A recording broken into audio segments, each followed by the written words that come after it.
And last quick question I have for you, Congresswoman, because you have been an ambassador, you have been overseas in similar with similar responsibilities and similar missions. Who gives such an order?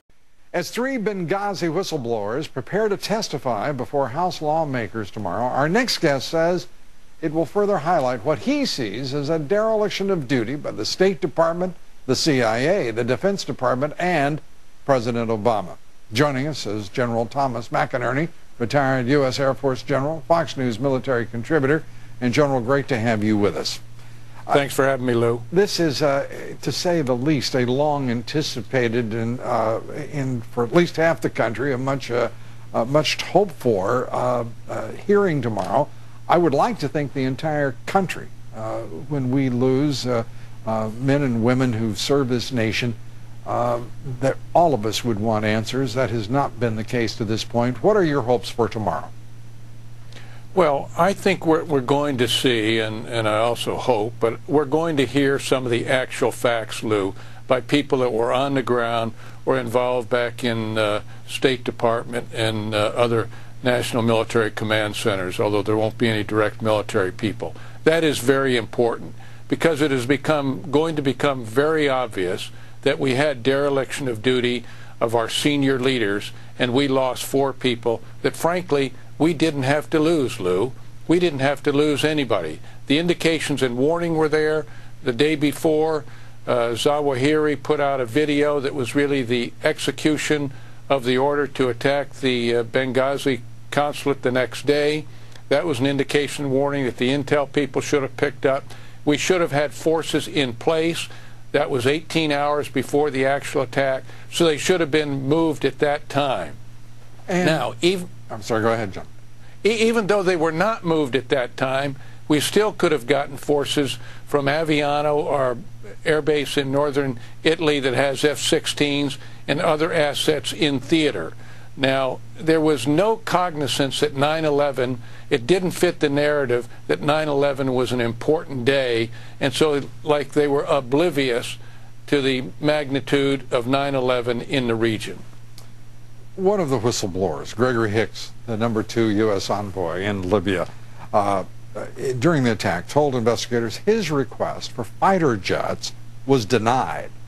He says a team of special forces were prepared to fly from Tripoli to Benghazi during those attacks, but were forbidden from doing so by U.S. Special Operations Command.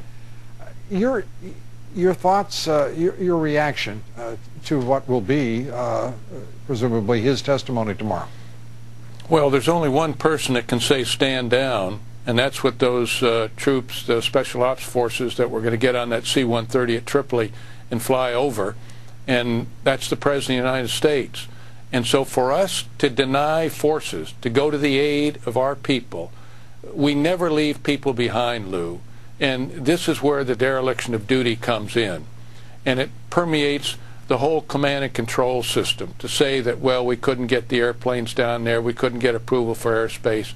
That doesn't matter, Lou. You take action and you move out. I'm actually ashamed of the way our military responded. Not the men and women of the military, but our senior leaders, and it's disgraceful.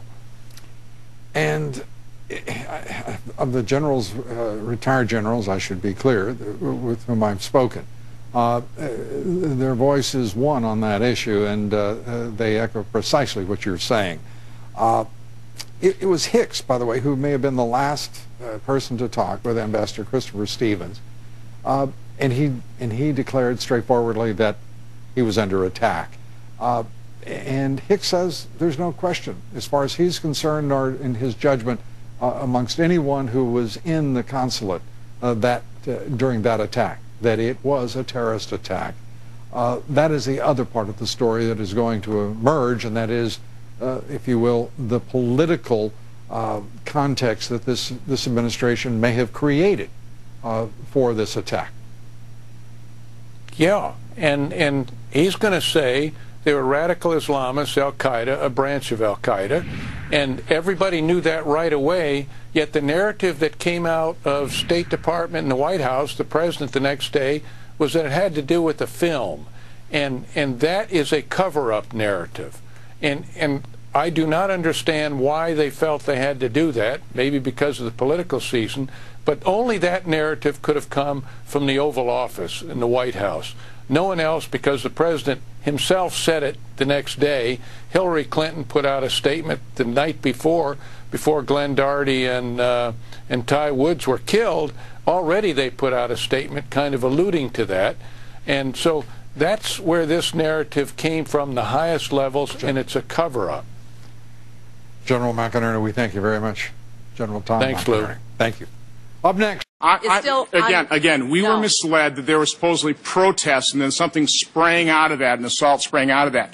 And that was easily ascertained that was not the fact. And the American people could have known that within days, and they didn't know that. With all due respect, the fact is we had 4 dead Americans. Was it because of a protest, or was it because of guys out for a walk one night who decided they'd go kill some Americans? What difference at this point does it make? What difference at this point does it make? What difference at this point does it make?